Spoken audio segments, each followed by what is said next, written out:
Hello everyone. Before we get started, if you enjoy this video, please like and share. And if you haven't already, subscribe to my YouTube channel. It would mean a lot to me.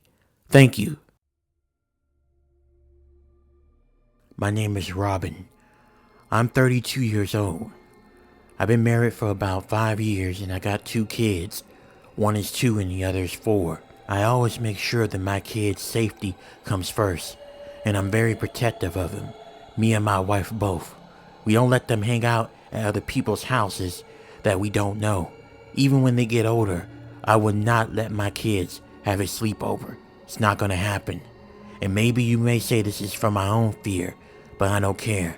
I would rather be safe than sorry, especially after something had happened to me at a time when I was about 7 years old, and this stayed with me until I'm the age I am right now, and most likely it's gonna stay with me. This happened back in 2000. I was 7 years old. I was living in a household with a single parent, my mother. My father was not in the picture. My mother was helping me pack up some stuff as I was gonna have a sleepover at my friend Reggie's house. At the time, I was super excited, and I get to spend time with him and I get to sleep over at his place. We had a lot of things planned, and I was eager to get there. Once my mother dropped me off at Reggie's house, that's when the fun started.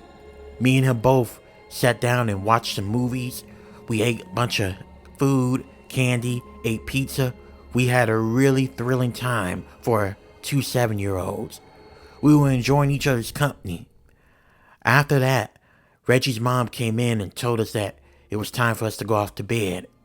We looked at the clock and we realized that it was 10 o'clock, so it was pretty late. A few moments later, after me and Reggie got done brushing our teeth, we headed in his room and we went off to sleep.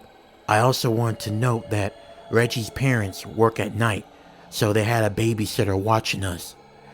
The reason why I mention this is because this does play a little factor into what happened. As we were sleeping, there was a noise that woke me and Reggie up. I woke up first, and the noise sounded like someone was walking around and hitting up against the walls.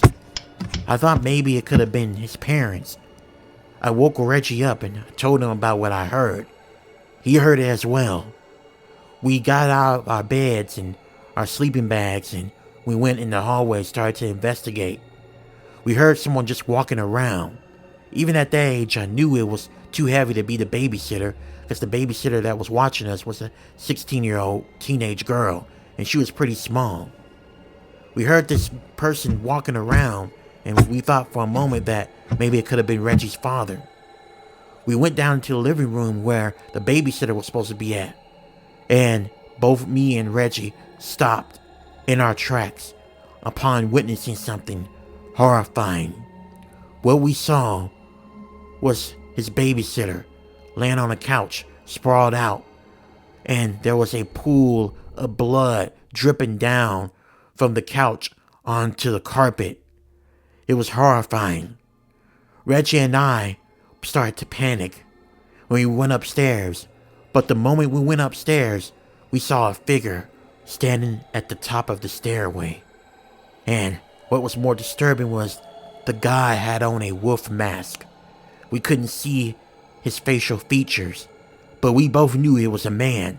He had on a muscle shirt and he had really toned and buff muscles.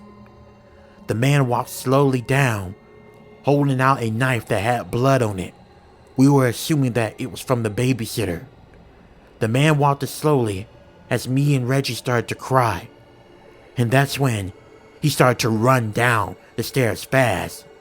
I ran, pushed past Reggie. Reggie tried to run beside me, but the man grabbed Reggie. I didn't stop to check on him. I just heard Reggie screaming real loud, but then it got cut off briefly as I heard him coughing. I didn't look back. I ran next door, and I told the neighbors about what was happening. They called 911, and once the officers got in there, they confirmed that there was 2 dead bodies, the babysitter and my friend Reggie. Reggie's parents came back home, and they were distraught. My mother also came, and she picked me up as well. As my mother was putting me into the car, trying to comfort me, I saw the EMTs rolling out black body bags. There was a adult-sized one and there was a smaller one. And I knew that smaller one was my friend Reggie. My mother tried to block me from seeing it, but it was too late. After that, I received therapy after witnessing what happened in that household. The officers never caught the man that harmed the babysitter and my friend Reggie. He's still out there as I'm telling you this. I am horrified, and I am scared, and I am heartbroken. I lost a very good friend. When I look at my kids, I already know it that once they get older, I won't allow them to go to any sleepovers ever at all because I'm too afraid something like this may happen. Even though the chances are really stacked against that happening, but you just never know. I'm too protective of my kids. I just won't let it happen. I hope that sick son of a bitch gets caught one day.